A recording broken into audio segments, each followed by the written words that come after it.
সকাল থেকে নর্মালভাবেই দিন কাটছিল। দুপুরবেলা মাম্মামকে সব কাজ সেরে খাওয়াতে বসেছি, আর তখনই একটা ফোন এলো। ফোন এসেই আমি নিচে ছুটেছি। কেন ছুটেছি সেটা সম্পূর্ণ ভিডিওটা দেখলেই বুঝতে পারবে। হঠাৎ দেখি দুজন মিলে উপস্থিত। বুঝতেই পারছো কার কথা বলছি। হঠাৎ দেখি মা বাবা দুজনেই আমাদের ঘরে উপস্থিত, আর আমি তো দেখে আই অ্যাম তো অবাক। এই জন্য দুপুর থেকে হঠাৎ ভিডিওটা স্টার্ট করে দিলাম। এই সময় ভিডিও করবো না তা কি হয় কখনো বলো তো? So hey guys, welcome back to our channel. তোমরা সবাই কেমন আছো? আই হোপ কি সবাই খুব ভালো আছো, আর আমিও খুব ভালো আছি। মা বাবাকে দেখে ভালো থাকবো না তাকে কখনো হয়? ভীষণ ভীষণ খুশি আমি এখন। মা বাবা যেহেতু এসছে বাড়িতে, সো আমি ভীষণ খুশি।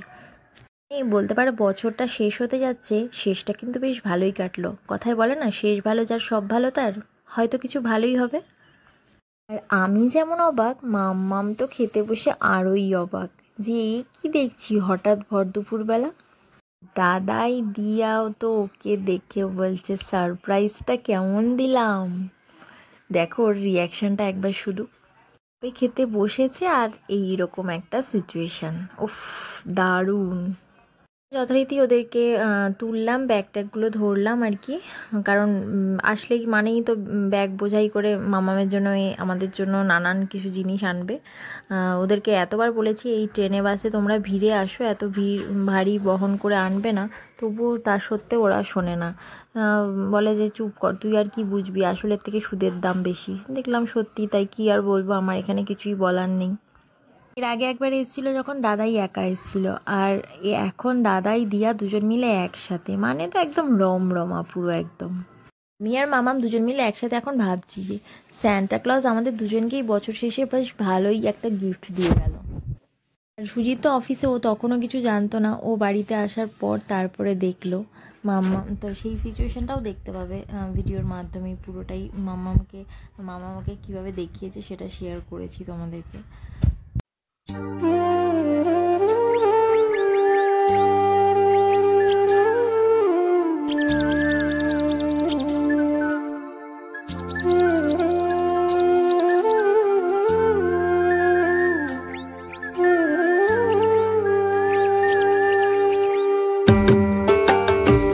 আজে এখন দুপুর 1:30টা মতো, তারপরেও দেখো বসিয়ে দিয়েছি চা। এর আগেই বলেছি না তোমাদেরকে, ওরা যখনই রাত্রি 9টা 10টা দুপুর 2টো চা বললে একবার হয়, তখনই চা ওই জন্য বসিয়ে দিলাম। বললো যে ভাত পরে খাবো, আগে চা খাই।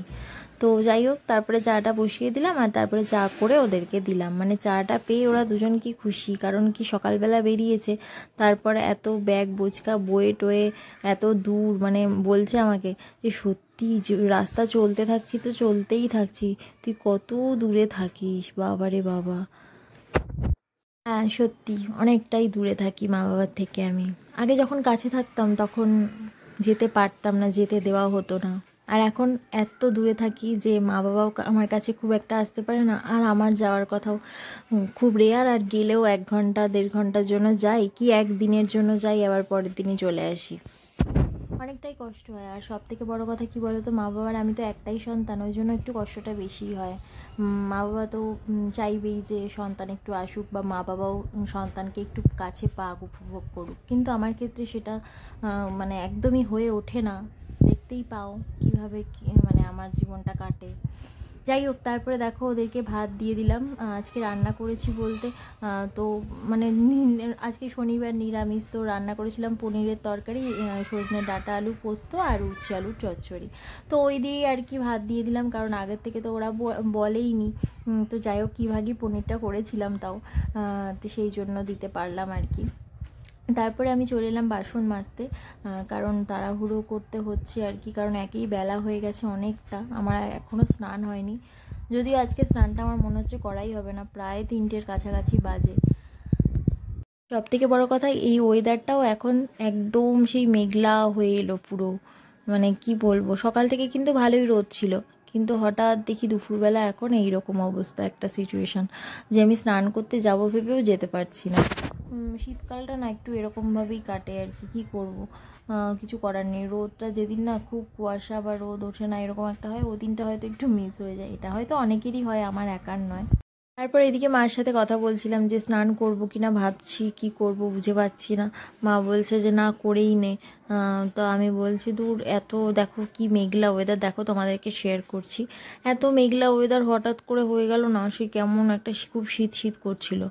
যাই হোক, সেই জন্য আর স্নানটা করলাম না। আর এই দেখো ওরা নিয়ে এসছে ক্রিসমাসে জন্য কেক নিয়ে এসছে। জানো তো আগের বছরও তোমাদেরকে শেয়ার করেছিলাম ভিডিওটা যে ক্রিসমাস মানেই কেক তো খেতেই হবে। আর বাবা সেই রানাঘাট থেকে আমার জন্য কেক নিয়ে এসেছিলো। আজকে এবারেও তাই রানাঘাট থেকে আমার সেই বন্ধুর দোকান থেকে কেক নিয়ে এসছে। আর একটা কেকও নিয়ে এসছে, দুটো কেক।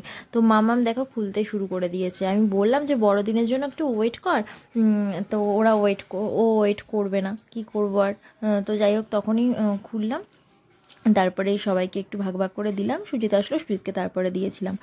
আর এই দেখো তারপরে দুপুরবেলা সুজিত আসার পর ওকে তো ভাত টাত দিয়ে দিয়েছি। তারপরে কথা বলতে বলতে দেখো সন্ধেও হয়ে গেছে। ও বিকেল বিকেল আজকে বাড়ি চলে এসছে। তারপরে এই দেখো সন্ধেবেলা মাদেরকে বললাম যে সন্ধেবেলা আজকে দেখো পাউরুটি সেকে বাটার আর ওপরে চিনি ছড়িয়ে দিই, সন্ধেবেলা খাও। আর সন্ধেবেলা আজকে আর চা বাড়িতে করব না, চলো বাইরে সবাই মিলে একসাথে আজকে চা খেতে যাব। আমিও অনেক দিন চা খাইনি, চা খাওয়া পুরো ছেড়েই দিয়েছি।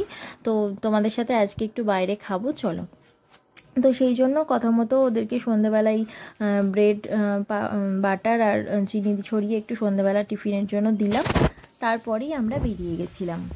বেরিয়েছি বলতে বেশ অনেক দূরে নয়, আমাদের গেটের বাইরেই যেখানে চায়ের স্টল রয়েছে সেখানেই চা খাবো বলে বেরিয়েছিলাম আর কি। তারপরে চাটা খেয়েই ওদেরকে একটু বাজার পড়লাম, বাজার দেখাতে নিয়ে যাব চলো। তারপরে বাড়িতে চলে এসেছি, কারণ আমি জানি বাড়িতে এসে আবার রাতে রান্না করতে হবে। তো সেই জন্য আর কি, রুটি করতে হবে, দেরি হবে অনেকটাই। এদিকে মা বাবা সুজিত মেয়ে সবাই ঘরে গল্প করছে, আর আমি এদিকে ওদের জন্য খাবার বানাচ্ছিলাম। তারপরেই আমিও গিয়ে একসাথে একটুখানি কিছুক্ষণ গল্প করলাম, তারপরেই আমরা বেরিয়েছিলাম। জানো তো মামা বাড়ির থেকে সবাই ঘাটশিলায় ঘুরতে গেছে, আমাদেরকেও বলেছিল মামারা। কিন্তু সুজিতের তো এখন ছুটি পাওয়াই যাবে না, বুঝতেই পারছো। অকেশান মানেই সুজিতের কোনো ছুটি নেই, অকেশানে আমরা কোথাও ঘুরতে যেতে পারি না। আর অকেশানে সবাই মিলে স্বাভাবিকভাবে ঘুরতে টুরতেই যায় যখনই একটু ছুটি টুটি পায় মানুষ। কিন্তু আমাদের ওই উল্টো, ছুটি ছাড়া আমাদের মানে কোনো অকেশান ছাড়া আমাদেরকে ঘুরতে যেতে হয়। তো যাই হোক, ওরা ঘুরতে গেছে। তো আমরা বললাম যে আমরা তো যেতে পারছি না, অনেক রিকোয়েস্ট করেছে, কিন্তু যেহেতু ছুটি পাবে না সেই জন্য আমাদের ঘুরতে যাওয়াটা হয়নি ওদের সাথে। তো এই পরের বার বললাম যে কখনো কোথাও প্ল্যানিং করলে একসাথে আগের থেকে প্ল্যানিং করতে হবে, তাহলে যেতে পারবো আর কি। যাই হোক, তারপরে দেখো আমরা সন্ধেবেলা রেডি হয়ে গেছি বেরোবো বলে চা খেতে। তারপরে রেডি টেডি হয়ে নিয়ে নিচেও যথারীতি চলে এলাম, আর সুজিত ওদিকে গাড়ি টাড়ি মুছে রেডি টেডি করে নিল। তারপরে আমরা সবাই মিলে গাড়িতে উঠে নিলাম। গাড়ি তো আমাদের পড়েই থাকে, কোথাও বেরোনো হয় না গাড়ি নিয়ে। কারণ কি বলতো, সুজিতের তো ছুটিই থাকে না। আর তার উপরে গাড়ি করে যাওয়া মানে অনেক রকমের হেডেক, কোথায় গাড়ি খারাপ হবে, কি হবে না হবে, নানান রকমের চাপ। গাড়ি পোষা মানে একটা সত্যি হাতি পোষার সমান। যাদের গাড়ি আছে তারা তো জানোই। তো আমরা স্বাভাবিকভাবে গাড়িটা সেরকমভাবে ইউজ করাই হয় না আমাদের, কারণ দূরে কোথাও অনেক দিন যায়নি, বেশ অনেক দিন। তো সেই জন্য আর কি। তারপরে দেখো যথারীতি চায়ের দোকানে চলেও এসেছি আর চা খাওয়ার জন্য। তারপরে মা বাবাকে বললাম তোমরা কি সিঙ্গাড়া খাবে, তো ওরা বললো হ্যাঁ খাবো। তো সেই জন্য ওদেরকে সিঙ্গাড়া দিলাম, আমি আর খাইনি। আর সুজিতও বললো, সুজিতও চায়ের সাথে সিঙ্গাড়া খেতে চায় না খুব একটা, ওই খেলে কখনো জোর করেই খাওয়ানো হয়। কারণ চা খেলে ওটা খাবে না, ওটা খেলে এটা খাবে না, এরকম একটা ব্যাপার। কারণ গ্যাস হয়ে যায় অনেকের, তো সেই জন্য সমস্যা হয়। আর আমি খাইনি, আমি ভাবলাম শুধু চা আর বিস্কুট খাবো, তো সেই জন্য। তারপরে দেখো ওখান থেকে বাড়িতেও চলে এলাম। বাড়িতে চলে এসে তারপরে আর এই রাতের জন্য গোছাচ্ছি, সব কি করব না করব সব জিজ্ঞেস করছিলাম। তার আগে বাসন কোসনগুলো মেজে নিলাম, কারণ বিকেলবেলা সুজিতকে খেতে দিয়েছিলাম, তখন আর বাসন কোসনগুলো মাজা হয়নি, দু একটা বাসন, সেগুলো এখন একটু মেজে নিচ্ছি। কারণ এখন তো রুটি করব, বাসন কোসনগুলো এঁটো কাটা থাকলে ওদিকে সমস্যা হয় এঁটো কাটা নিয়ে, তো সেই জন্য আর কি। তো মাকে জিজ্ঞেস করছিলাম যে রাত্রিবেলা তরকারি টরকারি কী খাবে। তো বললো পনিরের তরকারি তো আছেই, আর কোনো তরকারি কিছু করতে হবে না এখন, রুটিটাই কর শুধু, তা রুটি আর পনিরের তরকারি খাবো। তো সুজিত তো খাবে না রুটি রাতে তরকারি দিয়ে, তো ও দুধ রুটি খাবে, মাম্মাম আর ও দুধ রুটি খাবে, আর আমরা তিনজন পনিরের তরকারি দিয়েই রুটি খাবো। এই হচ্ছে প্ল্যানিং হলো। তারপরে সেই অনুযায়ী চলে এলাম আমি আটা মাখতে, আটাটা মেখে রুটি করতে শুরু করে দিলাম। ওরা ওইদিকে খবর দেখছিল, গীতা পাঠের অনুষ্ঠান আছে ব্রিগেডে, সেই সব খবর টবর দেখছিল আর কি। তো যাই হোক, তারপরে আমিও ওদের সাথে একটু কথা টথা বলছিলাম রান্নাঘরে রান্না করতে করতে। কী বলো তো, রান্নাঘরে রান্না করতে করতে না ওদিকে মা বাবা আসলে কথাও বলা যায় না, কিছু না, সমস্যা হয়। তো সেই জন্য আমি বললাম যে কথা রান্না করতে করতেই গল্প করি, নাহলে তো সেই রান্না করতে করতে খেতে খেতেই 11টা বেজে যাবে, দিয়ে আর তারপরে শোয়ার টাইম হয়ে যাবে, গল্প করা হয় না। তো আমি বললাম চলো গল্প করতে করতেই রান্না করি। তাতে এই দেখো গল্প করতে করতে আটাগুলো মাখা হয়ে গেছে, গোলগুলো করে নিয়েছি, এবার রুটিটা বেলবো আর সেঁকবো, হয়ে যাবে। তার মধ্যে মামাকে বিরক্ত করেই যাচ্ছে 20বার করে, আর আমার মাথাটা ওদিকে গরম হয়ে রয়েছে এই মুহূর্তে। কেন বলো তো, ও একটা ছোট্ট আটা নাই, প্রত্যেক দিন আটা মাখার সময় ওকে আটা দিতেই হবে, আটার একটা গোল্লা, আর ওই গোল্লাটাকে নিয়ে ও কী করবে জানো, ছোট্ট করে বেলে নিয়ে এসছে, বলছে এটা আমাকে ভেজে দাও। আর এর মধ্যে আমার তাড়াহুড়ো করছি, আর ওর মধ্যে ওর ওই করা লাগবে। বলো তো আমার ভালো লাগে? ওই সময় মাথাটা গরম হয়ে যাবে। এতবার বলে যাচ্ছি শুনছেই না, যতবার বলছি ততবার ও একটা করে আমার রুটি হচ্ছে আর একবার করে আসছে। এই বিরক্ত করেই যাচ্ছে, এই নিয়েই চলছে। আর ওরা ওদিকে কথাবার্তা গল্পগুজব করছিল, তার মধ্যে থেকে আমিও এখানে মাথা গরম হয়ে যাচ্ছিলো। তারপরে মাম্মামের সাথে আমিও ওকে একটু বকাঝাল করছিলাম। তারপরে আবার মাম্মামকে বকতে গেলে তো আমার সাথে আমার মায়ের বেঁধে যায়।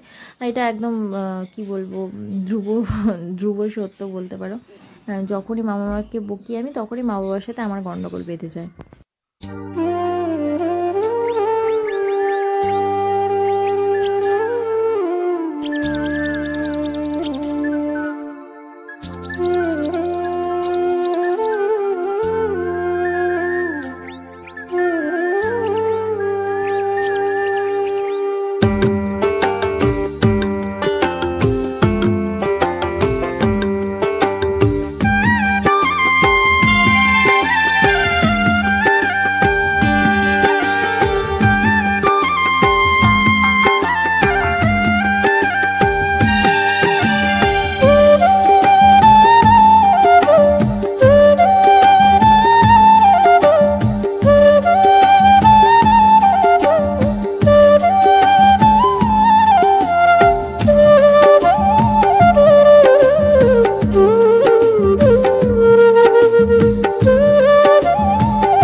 চলো সবার ডিনার কমপ্লিট হয়ে গেল, এবার আমরা বিছানা করার পালা। তো সবার বিছানা কে কার কোথায় হবে এখন একটু আলোচনা চলবে, তারপর একটু গল্প করেই ঘুমিয়ে পড়বো। তো চলো আজকের মতো ভিডিওটা এই পর্যন্তই, দেখা হচ্ছে নেক্সট ব্লগে। ততক্ষণ সবাই সুস্থ থেকো, ভালো থেকো, আর হ্যাঁ চ্যানেলটাকে অবশ্যই যারা সাবস্ক্রাইব করোনি তারা অবশ্যই চ্যানেলটাকে সাবস্ক্রাইব করে দিও। চলো বাই, গুড নাইট।